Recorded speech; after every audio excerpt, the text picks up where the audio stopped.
Good evening mga followers! Welcome back to my vlog. Magluto ako ngayon ng aking ulam para bukas.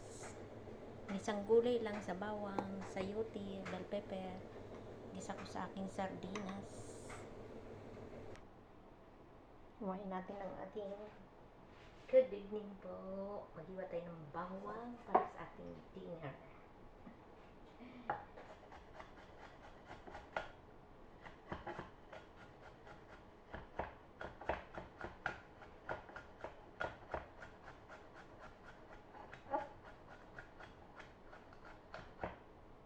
Igisa natin ang ating gulay sa sardinas.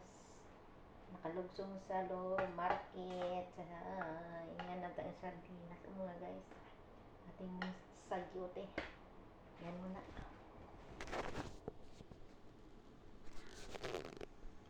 Isa natin dito. Isa natin ang ating sardinas para maluto. Bago ko ihalo sa gulay. Sardinas tonight. Masarap na. Ayan, mag-isa na natin ang ating sardinas.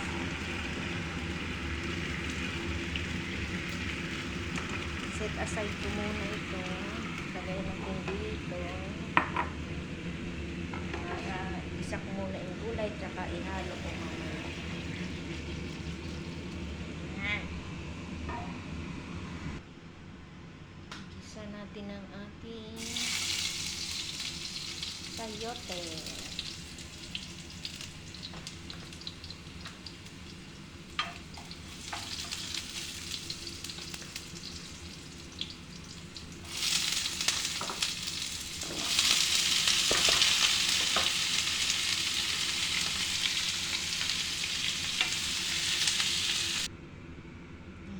Siya ng asin para may lasa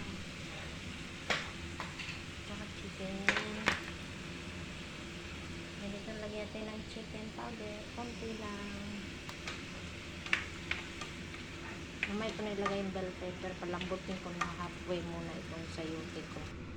Lagay na natin guys ang ating bell pepper kasi mabilis lang ito maluto.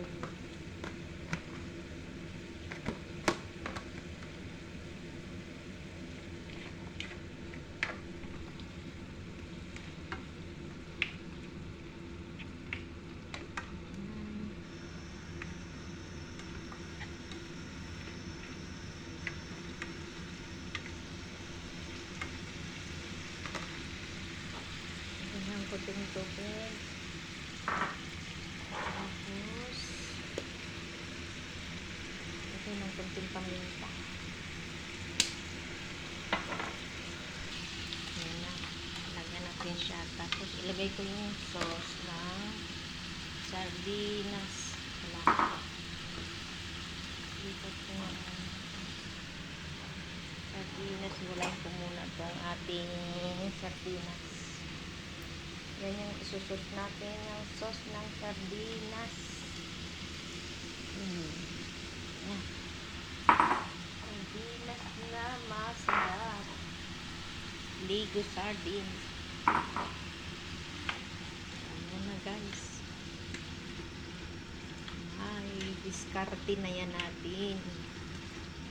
Hindi nyo ba alam? Masustansya ang lahat ng gulay, lalo ang bell pepper, good for our liver.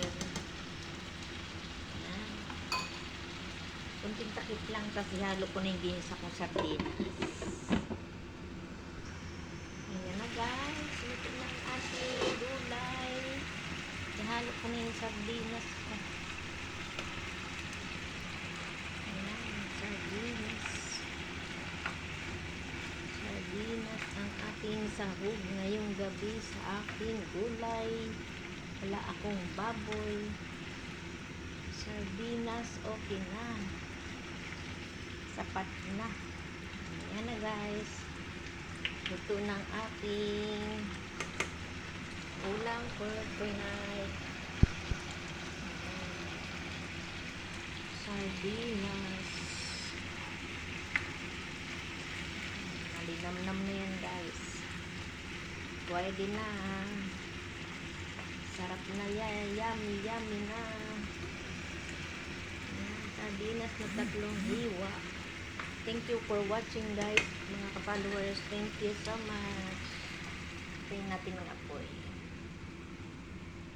Lipat natin ito baka ma-overcook. Ayan. Ayan, liwanagan natin po ang ating sardinas. Luto na for tonight. Hanggang bukas. Thank you for watching again.